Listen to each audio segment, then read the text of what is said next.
You know, the reason most people fail at sobriety is because they're just not thinking about it right. And in this video, I'm going to uncover for you exactly what those thinking mistakes are, and I'm going to give you a much better way of going about this whole sobriety recovery thing.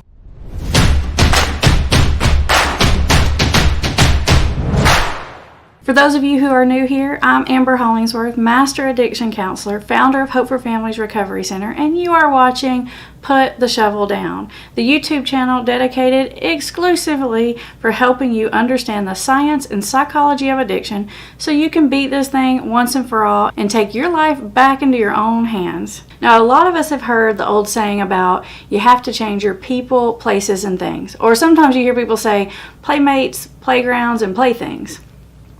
Well, I think that is a really good piece of advice, and you should definitely listen to that. But I'd like to add a little something to that. And this thing is the linchpin to getting all those things right. So let's change that saying to, you gotta change your people, places, things, and thinking. You see, when most people fail at recovery, they think that they failed because they didn't want it enough. Or sometimes after the fact, if they've had a relapse, they'll say, well, I wasn't doing it for myself. They're making these reasons why it didn't work. And I gotta tell you, most of the time when someone fails at recovery, it's not because they didn't mean it. It's not because they didn't want it. It's because they didn't know exactly how to go about it. Unfortunately, some of the things that we're taught in recovery lead us all in the wrong direction. So let's go ahead and get our heads screwed on straight so we can conquer this thing once and for all. I'm going to start by explaining to you how the way most people think about stopping drugs and alcohol is totally counterproductive. You see, when most people think about living life clean and sober, it's almost like they're making this decision that they're going to have to give up fun for the rest of their life, that they're going to have to live this long, boring, horrible, miserable life because they think that the substance gives them something that they can't have in life without it. Well, in almost every single case, those thoughts and beliefs are 100% false. The other day in our group, we did this exercise and I passed out the tablets of paper and the pens and I said, okay, I want all of you to write down the pros to doing your drug of choice, or if you like them all, then just the pros of doing your drugs. And so I had people list the positive things that they thought that they got out of these drugs and alcohol. And then we went through those, we went around the whole group and we went through those thought processes one by one. And so of course you get things like, well, it makes me more social, or it makes me have less anxiety, or it makes me more affectionate, or it makes me more productive, or it lets me get more things done or work longer hours. It helps me with my depression. And the list goes on and on and on. But as you really look at every one of those beliefs, you're going to find that they're not really true. Let's take, for example, the one about it makes your anxiety better. If you're using something to make your anxiety better, whenever you ingest that chemical, whatever it is, it might make it better short term, but your brain is going to rebound from that back by producing the exact opposite of calming chemical. It actually releases a whole lot more anxiety chemical. So you pretty much get the opposite of what you really want. And over the long period of time, the substance becomes less and less and less effective at even being temporarily helpful. But it does continue to dig the hole deeper and deeper as far as creating more and more and more anxiety and depression. And this is pretty much the case for all addictive drugs. Whatever it is that you think that the drug gives you, it actually, because of the rebound of the drug, gives you the opposite of that. So if you take something like stimulants or cocaine because you feel like it lets you get more stuff done, it lets you be more productive, then your brain tries to counteract those stimulants by producing more slow you down chemical. That's why after a bunch of stimulants you have that crash where you can't get up for days, or you're really depressed, or you're unmotivated, or you're just completely tired. And those symptoms keep worsening and worsening and worsening, but your tolerance for the drug keeps going up and up and up. So it makes the drug less effective at helping the problem, but it makes the problem 10 times worse than it was to begin with. And that is exactly how you get trapped in addiction. Next, let's take a look at the thoughts about whether or not the drug or the alcohol makes you more sociable or more affectionate. Okay, there's a little truth in the fact that some drugs, especially like alcohol or drugs that calm your anxiety, can bring down your fear to such a degree that it can sort of let you overcome your own fears and anxieties about social situations or intimacy and things like that. But I want you to think about this. Is it really making you better at being social or being intimate or being affectionate? Or is it just making you less fearful of those things? Think about it like this.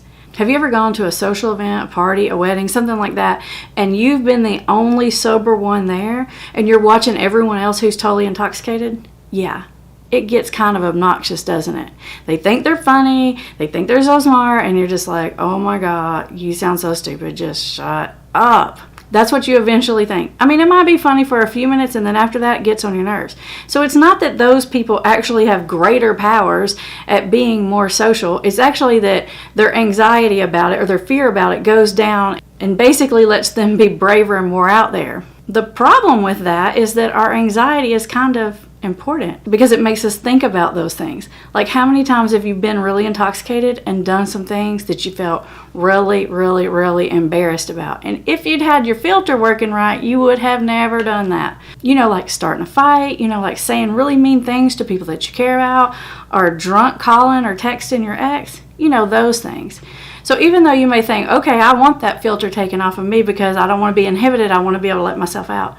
What usually happens when you turn that filter off, you end up doing a whole bunch of things that you really wouldn't have done had you been sober and that you really regret. Now, we could keep going through this list of false beliefs that people have, but maybe a more effective thing for you to do is to make your own list. What is it that you think this substance does for you in your life? Make a list, write it down, and then really look at it. Is it really doing that for you? Be honest with yourself. Take a rational look, because you're going to realize that most of those things that you're telling yourself and that society tells us just aren't true. Now, here's the other huge mistake that people make when they're really trying to get clean and sober. You see, the problem is people tend to focus on what they don't want to do. Like, I'm not going to drink, I'm not going to drink, I'm not going to drink, I'm not going to do cocaine, I'm not going to do cocaine. And they're telling themselves, don't do this, or some sort of like thing that they can't have.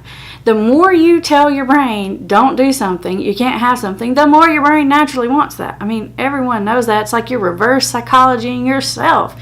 Not very effective, right? But the problem goes even deeper than that. Not only does it bring out that rebellious side of you that naturally wants it even more when you think you can't have it, but this is going to take a little explaining to understand. So, do you know what like a vision board is? Do you know people who write their goals down every day, or who say out loud to an accountability group what they plan to accomplish? The reason people do those things is because if you can see it in your mind, if you can say it out loud, the chances are those things are so much more likely to happen. But the way the brain works, think of it, it's almost like a movie camera. You have to like see it. And when you do that, you actually manifest recovery. You're actually bringing these things that you want into your life. But the problem is people go about it wrong because they tell themselves what they don't want. The issue is when you say that, immediately you start thinking, and in your mind you see those bad things that you don't want, those drunken episodes, those getting caught because you've stolen a bunch of things, all those horrible things. You start envisioning that. And so what's happening is you're actually manifesting that because you're envisioning that. So a much more productive way to go about things is to talk to yourself about what you do want. What are the reasons to get sober? So for example, you may want to get sober because you want to be the best father you can be. You may want to get sober because you want to make a big go for it in your career. I can't tell you how many salesmen I've seen who've told me this very thing. They'll say, you know what? I actually like going to these conferences and not drinking. You know why? Because everybody else stays up all night partying. And when they come to the meeting the next day, you know, where the work needs to be done and where you need to bring your A game, they're like terrible. They feel awful. They're dragging, and I got my A game. So what you want to think of, instead of thinking to yourself, don't drink, don't drink, don't drink, you want to think to yourself, I want to bring my A game. Think about what you do want.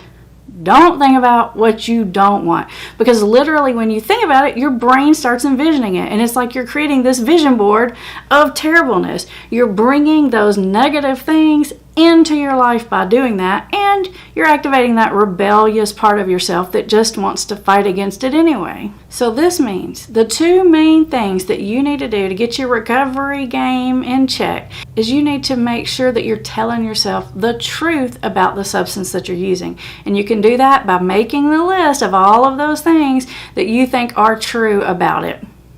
And then deciding for yourself, is it really true or is it not really true? Or is it true in the short run for like 5 minutes, but then the opposite is true for the next 10 days? And then after that, you want to go and you want to envision what you do want in your life. You want to manifest those good things and bring them to you.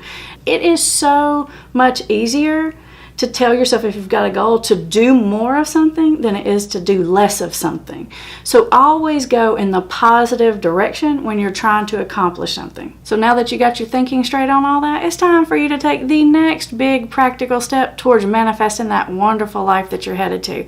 So watch this video next. I've got it right up here, super convenient. Just click on it.